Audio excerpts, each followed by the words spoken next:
மனிதனுடைய எண்ணத்திற்கு மிகவும் வலிமை உண்டுங்க.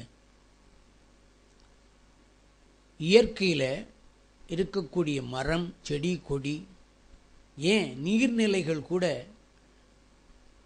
நம்முடைய மனத்தினுடைய எண்ண அதிர்வுகளுக்கு தகுந்தாற் போல அதில் மாற்றங்களை ஏற்படுத்தி கொள்கிறது.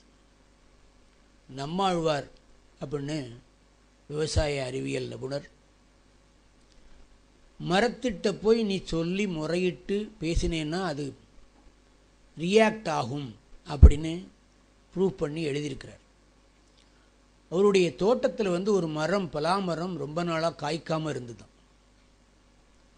அந்த மரத்திட்ட போய் நின்று ஒரு பெண் என்னைத்தான் எங்கள் மாமியார் வீட்டில் பிள்ளை பெறாத மலடின்னு திட்டுறாங்க, என் மரமே உன்னையும் வெட்டி போட்டுருவாங்க, நீயும் காய்க்காமல் இத்தனை வருஷமாக இருக்க, அதனால் காய்ச்சிருன்னு சொல்லி தன்னுடைய சொந்த அனுபவத்தை, வருத்தத்தை அதுகிட்ட சொல்லி தோட்டத்தில் போய் அழுதாளாம்.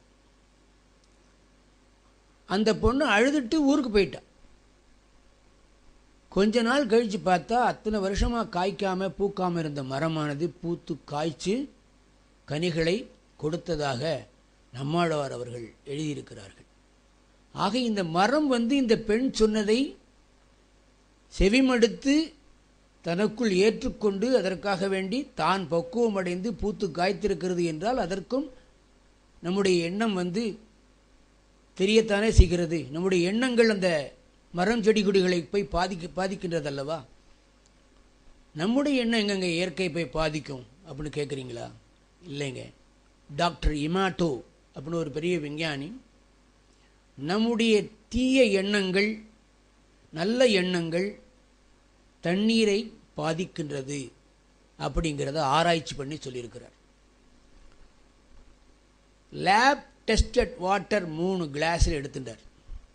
3 அறைகளை தேர்வு செய்தார்.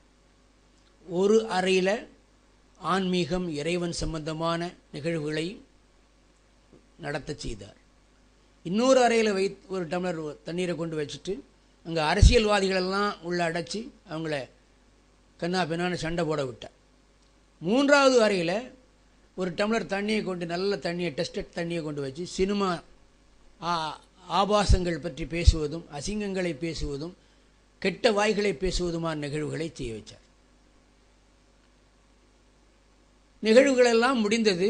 மறுபடியும் அந்த 3 அறைகளிலேயும் வைத்த அந்த தண்ணியை, நல்ல டெஸ்டட் வாட்டரை முறையே எடுத்துட்டு மறுபடியும் லேபுக்கு அனுப்பிச்சாருங்க.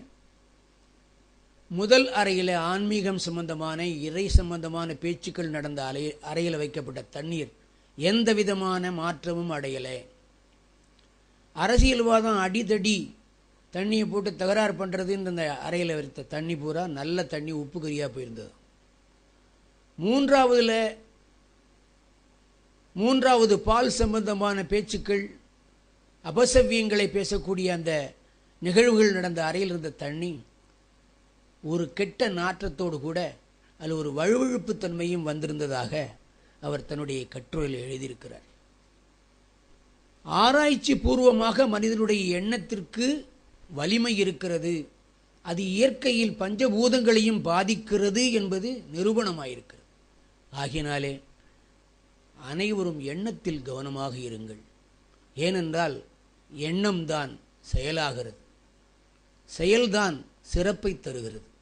நீங்கள் சிறந்தவர்களாக ஆக வேண்டுமேயானால் அடித்தளத்தில் உங்களுடைய மனத்தில் எழும் எண்ணங்களை கவனித்து வெளியே விடுங்கள்.